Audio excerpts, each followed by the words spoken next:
Hello guys, good morning. അപ്പോൾ എല്ലാവർക്കും സുഖമല്ലേ? എന്തൊക്കെയുണ്ട് വിശേഷങ്ങൾ? ഇപ്പം കുറേ നാളുകൾക്ക് ശേഷമാണ് ഇങ്ങനെ ഒരു ഫേസ് ടു ഫേസ് വീഡിയോ ചെയ്യുന്നത്. എന്താ പറയുക, അങ്ങനെ എൻ്റെ പിറന്നാൾ വാഴ്ത്തുകൾ കഴിഞ്ഞിരിക്കുകയാണ് ഗൈസ്. എത്രയാണെന്ന് അറിയാമോ? ഇപ്പോൾ 33 കഴിഞ്ഞിട്ട് 34ലേക്ക് കടന്നിരിക്കുകയാണ് കേട്ടോ. അപ്പോൾ 34ലേക്ക് സ്വതന്ത്രമായി കാലെടുത്ത് വെച്ചിരിക്കുകയാണ് ഗൈസ്. അങ്ങനെ ഞാൻ അപ്പോൾ എന്താ പറയുക, കഴിഞ്ഞു പോയൊരു വർഷം ഇത് എങ്ങനെ ഉണ്ടായിരുന്നു എന്ന് ഇങ്ങനെ ഞാൻ ആലോചിക്കുകയായിരുന്നു കേട്ടോ.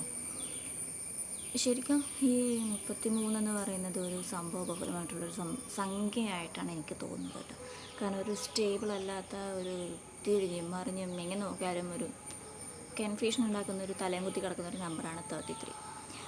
അപ്പോൾ എന്താ പറയുക, അത് പോരാഞ്ഞിട്ട് തന്നെ നമ്മുടെ യേശുവിനെ കുറിച്ച് കുറച്ചൊരു നമ്പർ, ഒരു സംഖ്യയും കൂടിയാണ് 33. അപ്പോൾ എന്താ പറയുക, ഈ 33 എന്നെ സംബന്ധിച്ച് വളരെ ബാഡ് ഇംപ്രഷൻ തന്ന ഒരു നമ്പറാണ് കേട്ടോ. കഴിഞ്ഞു എൻ്റെ ലൈഫിൽ ഒരുപാട് മോശം അനുഭവങ്ങൾ മാത്രം അധികം സംഭവിച്ചൊരു വർഷം എന്ന് വേണമെങ്കിൽ പറയാം കേട്ടോ. ഒരുപാട് പബ്ലിക് ഇൻസൾട്ടിങ്ങും threatening, mental depression, personal insulting ആണ് കൂടുതലും എനിക്ക് അനുഭവം ഉണ്ടായിട്ടുള്ളത് കേട്ടോ. അപ്പോൾ അങ്ങനെ ഓർക്കാൻ ഇഷ്ടപ്പെടാത്ത അനുഭവങ്ങളാണ് എൻ്റെ 32 വയസ്സ് മുതൽ ഏകദേശം 33 വയസ്സ് കഴിയുന്നത് വരെ ഉണ്ടായിട്ടുള്ളത്. അപ്പോൾ ഒരു 100%-ൽ 10% മാത്രം എന്നാണ് കേട്ടോ എൻ്റെ ഹാപ്പിനെസ് ലെവൽ ഉണ്ടായിരുന്നത് ഈ ഒരു 1.5 വർഷം. അപ്പോൾ that's very tough to overcome എന്ന് വേണമെങ്കിൽ പറയാം. അപ്പോഴെൻ്റെ നല്ല സുഹൃത്തുക്കളുണ്ടായിരുന്നു കേട്ടോ. എൻ്റെ എല്ലാ കാര്യങ്ങളും കേൾക്കാനും, എൻ്റെ ലൈഫിലുണ്ടായ ഒരു 99% കാര്യങ്ങളും അവരോട് എനിക്ക് ഷെയർ ചെയ്തതുകൊണ്ട് ഒരുപാട് മെൻ്റൽ റിലീഫ് എനിക്ക് ഉണ്ടായിട്ടുണ്ട് കേട്ടോ. അപ്പോൾ thank you so much my dear friend. അപ്പോൾ ഇത് കണ്ടാൽ എനിക്കറിയാം, I M mentioning you really.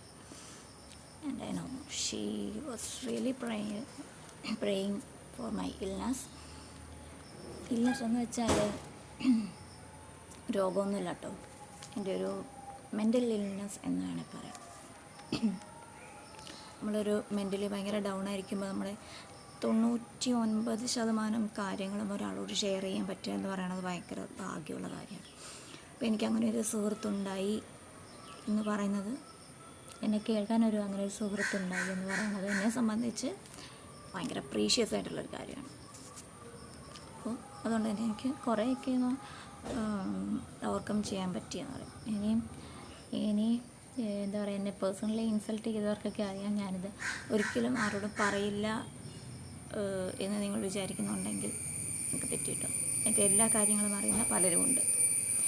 Okay, അപ്പോൾ എന്താ പറയുക, പിന്നെ എനിക്ക് പണി ഇപ്പോഴും തന്നുകൊണ്ടിരിക്കുന്ന, എനിക്കെതിരെ അപവാദങ്ങൾ പറഞ്ഞുകൊണ്ടിരിക്കുന്ന ആളുകൾ, I'm just liking you people's.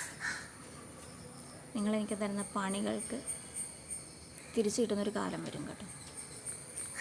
അപ്പോൾ ഞാനൊരിക്കലും മുന്നോട്ട് വെച്ച കാലം പിന്നോട്ടെടുക്കാൻ ഉദ്ദേശിക്കുന്നില്ല കേട്ടോ. ഞാൻ എന്തെങ്കിലും ഒരു കാര്യം ചെയ്യണമെന്ന് ഉദ്ദേശിച്ചാൽ അത് ഞാൻ ചെയ്ത് തീർക്കുക തന്നെ ചെയ്യും. അത് ഇപ്പോൾ തീരുമാനിച്ചൊന്നുമല്ല, പണ്ട് മുതലേ എൻ്റെ ഒരു ക്യാരക്ടറാണത്. പിന്നെ I have a strong back bone.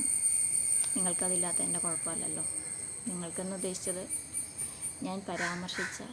ഞാൻ ഉദ്ദേശിക്കുന്ന കുറച്ച് ആളുകളെയാണ് കേട്ടോ. നിങ്ങൾക്കതില്ലാത്തത് എൻ്റെ കുഴപ്പമല്ല. അപ്പോൾ ഞാൻ കർമ്മയിൽ വിശ്വസിക്കുന്നുണ്ട് കേട്ടോ. എന്താണെന്നറിയോ, മോശമായിട്ടുള്ള ഒന്നും ചെയ്യാൻ ഞാൻ ആഗ്രഹിക്കുന്നില്ല. അങ്ങനെയൊന്നും ഞാൻ ചെയ്യാറുമില്ല, ചെയ്യുന്നുമില്ല. അപ്പോൾ പിന്നെ പന്നികളെപ്പോഴും ചെളിക്കുഴിയിലല്ലേ കിടക്കണത്. ഈ ചെളിക്കുണ്ടിൽ കിടന്നിട്ട് ചെളി തെറിപ്പിക്കുക, ചെളി ഉരുളുക എന്നുള്ളതാണല്ലോ പന്നിയുടെ സ്വഭാവം. അപ്പോൾ പിന്നെ ആ കുണ്ടിൽ തന്നെ കിടന്നിട്ട് ഇങ്ങനെ ചെളിയിൽ കിടന്ന് പിരളുന്നത് ചില പന്നികൾക്ക് ഭയങ്കര ഇഷ്ടമാണ്. അപ്പോൾ അങ്ങനെയുള്ള പന്നികളെ നമ്മൾ എന്ത് പറഞ്ഞിട്ടും കാര്യമില്ല, പന്നികൾ ചെളിയിൽ തന്നെ കിടക്കുകയുള്ളൂ. സോ ഗൈസ്, അപ്പോൾ അതവിടെ നിർത്തിയിട്ട് നമുക്ക് ഇനി വേറൊരു സ്റ്റോറിയിലേക്ക് പോകാം. അപ്പോൾ അങ്ങനെയൊക്കെയാണ് ആ കാര്യങ്ങൾ, അങ്ങനത്തെ കാര്യങ്ങൾ കേട്ടോ. അപ്പോൾ പിന്നെ എന്താണെന്ന് വെച്ചാൽ ഇനിയും കുറച്ച് വർഷം പിന്നിലേക്ക് പോവാം കേട്ടോ. അപ്പോൾ 2012 ശേഷം തോന്നുന്നു, 2012 ശേഷം പിന്നെ ഈ വർഷമാണ്, ഈ 2026 ഞാൻ എൻ്റെ പിറന്നാളിന് കേക്ക് മുറിക്കുന്നത് കേട്ടോ എന്ന് തോന്നുന്നു. അപ്പോൾ എന്താണെന്ന് വെച്ചാൽ ഒരു ചെറിയൊരു സ്റ്റോറി എന്ന് വെച്ചാൽ ഒരു ചെറിയൊരു ഇൻസിഡൻ്റാണ്. അപ്പോൾ ഞാൻ ഡിഗ്രി ഫസ്റ്റ് ഇയർ പഠിക്കുന്ന സമയത്താണ്, ഡിഗ്രി ഞാൻ 2011 ഡിഗ്രി ജോയിൻ ചെയ്യുന്നത്. അപ്പോൾ പഠിക്കുന്ന സമയത്ത് മോഡൽ എക്സാമിനാണെന്ന് തോന്നുന്നു, അങ്ങനെ കുറച്ച് ദിവസം ഒരു ലീവ് കിട്ടിയിട്ട് നാട്ടിൽ വന്ന സമയത്താണ്. അപ്പോൾ എൻ്റെ പപ്പായുടെ ഫാദറിന് സുഖമില്ലാതിരിക്കുകയായിരുന്നു കേട്ടോ. അപ്പോൾ but not that much serious. അങ്ങനെ അപ്പോൾ എൻ്റെ ബർത്ത്ഡേയുടെ അടുത്ത സമയത്തായിരുന്നു. അപ്പോൾ അങ്ങനെ ബർത്ത്ഡേ ആണല്ലോ, അപ്പോൾ ബർത്ത്ഡേ കോളേജ് ഹോസ്റ്റലിൽ പോയിട്ട് ഫ്രണ്ട്സിൻ്റെ കൂടെയൊക്കെ ആഘോഷിക്കാം എന്നൊക്കെ വിചാരിച്ചിങ്ങനെ ഇരിക്കുകയായിരുന്നു കേട്ടോ. അപ്പോൾ ചില്ല് ചെയ്യാം, നല്ല അടിച്ച് പൊളിക്കാമെന്നൊക്കെ പറഞ്ഞിട്ട് അപ്പോൾ പ്ലാൻ ചെയ്തിരുന്നപ്പോൾ ജൂൺ 18 കോയമ്പത്തൂരിലേക്ക് തിരിച്ചു പോകാൻ വേണ്ടിയിട്ട് ട്രെയിൻ കയറാമെന്നൊക്കെ പ്ലാനായിട്ട് ഇങ്ങനെ ഇരിക്കുകയായിരുന്നു. അങ്ങനെ പോരും മുമ്പ് അപ്പച്ചനെ പോയി കണ്ടു. അപ്പോൾ ബാക്കി എല്ലാവരും വന്ന് കണ്ടു, ബാക്കി കൊച്ചുമക്കളെ എല്ലാവരും വന്ന് കണ്ടുപോയി, ഇനി ഞാൻ മാത്രമേ കാണാനുണ്ടായിരുന്നുള്ളൂ എന്നൊക്കെ ഇങ്ങനെ പറഞ്ഞു കേട്ടോ. അപ്പോൾ അങ്ങനെ ഒത്തിരി നേരം വർത്തമാനമൊക്കെ പറഞ്ഞിരുന്ന് കണ്ടു, ചായയൊക്കെ കുടിച്ചു. വൈകുന്നേരമായിട്ട് തിരിച്ചു പോകാം, ഇനിയും വെളുപ്പിന് തിരിച്ചു പോകണമല്ലോ. അപ്പോൾ അങ്ങനെ കോളേജിൽ എക്സാം ആണെന്നൊക്കെ പറഞ്ഞിട്ട് അപ്പോൾ എന്നോട് കുറേ നിർബന്ധിച്ചു, കൊച്ചേ നീ പോകണ്ട, ഇന്ന് രാത്രി ഇവിടെ നിൽക്ക്. അപ്പച്ചനും അമ്മച്ചിയും പിന്നെ അങ്ങനെ ആരാണ്ടൊക്കെ ഉള്ളൂ വീട്ടിൽ. അപ്പോൾ എന്നോട് കുറേ നിർബന്ധിച്ച് പോകണ്ട ഇവിടെ നിൽക്കുക എന്നൊക്കെ പറഞ്ഞിട്ട്. അങ്ങനെ രാത്രി അവിടെ നിന്നൊന്നുമില്ല കേട്ടോ. അപ്പം അങ്ങനെ പിന്നെ വീട്ടിലേക്ക് പോന്നു.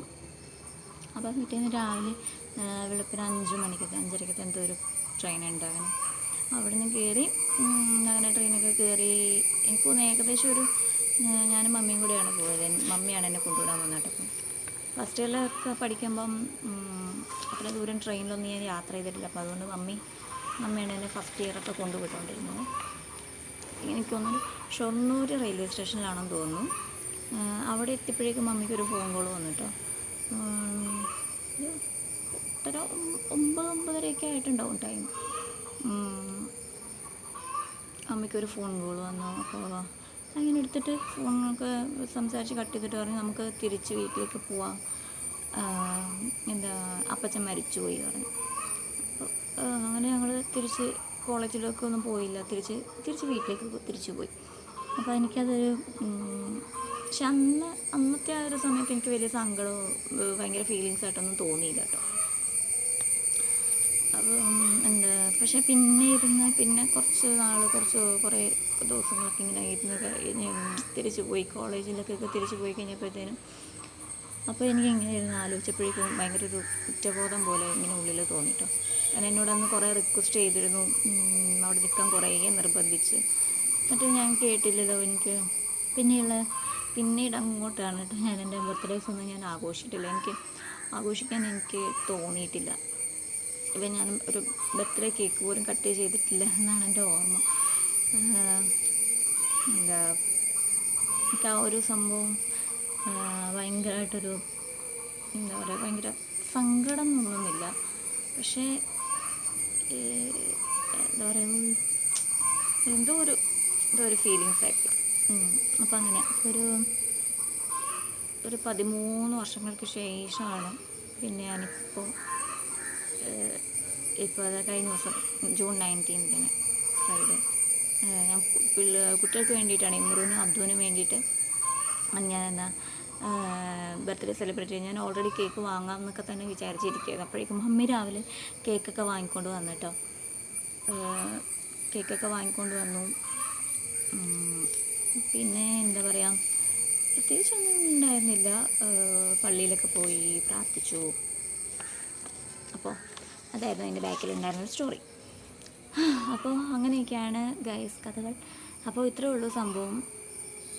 പരീക്ഷണങ്ങളും പണികളും പ്രത്യാഘാതങ്ങളും ഒക്കെ നമ്മുടെ ഒരു മനുഷ്യൻ്റെ മരണം വരെ നമ്മുടെ കൂടെ ഉണ്ടാവും കേട്ടോ. അപ്പം എന്നാലും ചുരുക്കത്തിൽ പറഞ്ഞാൽ വളരെ നികൃഷ്ടമായിട്ടുള്ള ഒരു 1.5 വർഷം കഴിഞ്ഞ് പോയിരിക്കുകയാണ് ഗൈസ്. അത് വളരെ എന്താ പറയുക, വളരെ സക്സസ്ഫുള്ളായി ഞാൻ ആ ഒരു ക്രിട്ടിക്കൽ സ്റ്റേജ് ഞാൻ പൂർത്തീകരിച്ചിരിക്കുകയാണ്. അപ്പോൾ ഇത്രയൊക്കെയാണ് വർത്തമാനം പറഞ്ഞ് കുറേ സമയമായിരുന്നു. അപ്പോൾ ഇനി അടുത്ത വീഡിയോയിൽ കാണാം. അപ്പോൾ ഇതൊക്കെയായിരുന്നു എൻ്റെ ഈ ഒരു 33 ഇയേഴ്സ്, ഒരു 33 വയസ്സിന് ഒരു 1.5 വർഷത്തെ എൻ്റെ ഒരു ഫീഡ്ബാക്ക്.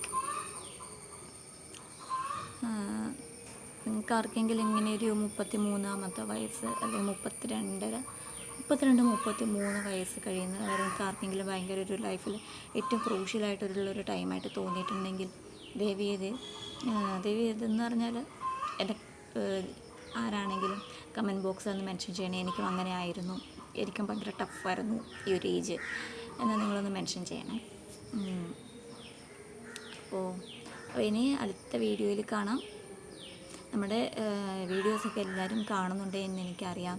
അപ്പോൾ വീഡിയോസ് ഇഷ്ടപ്പെടുന്നവർ ചാനൽ സബ്സ്ക്രൈബ് ചെയ്യണം, മറക്കരുത് കേട്ടോ. അപ്പോൾ സബ്സ്ക്രൈബ് ചെയ്യുന്നത് മാത്രമല്ല, തങ്ങളുടെ സപ്പോർട്ടുണ്ടെങ്കിൽ എനിക്ക് തുടർന്നും ചെയ്യാനുള്ളൊരു ഇൻട്രസ്റ്റൊക്കെ ഉണ്ടാവുള്ളൂ. അപ്പോൾ എല്ലാവരും സബ്സ്ക്രൈബ് ചെയ്യണം, ലൈക്ക് ചെയ്യണം, എൻ്റെ വീഡിയോസിന് അഭിപ്രായം കമൻസിൽ അറിയിക്കണം, അത് മറക്കരുത്. അപ്പോൾ എന്താ പറയുക, അപ്പോൾ B simple and humble and I wish a noble Sunday for everyone. Just enjoy your days. അത്രേ ഉള്ളൂ കേട്ടോ. അപ്പോൾ വീണ്ടും മറക്കരുത്, ചാനൽ സബ്സ്ക്രൈബ് ചെയ്യാത്തവരുണ്ടെങ്കിൽ സബ്സ്ക്രൈബ് ചെയ്യണം, കൂടെ കൂട്ടിയേക്കണം കേട്ടോ. അപ്പോൾ വീണ്ടും കാണാം. അതിലേക്ക് ബൈ, സീ യു.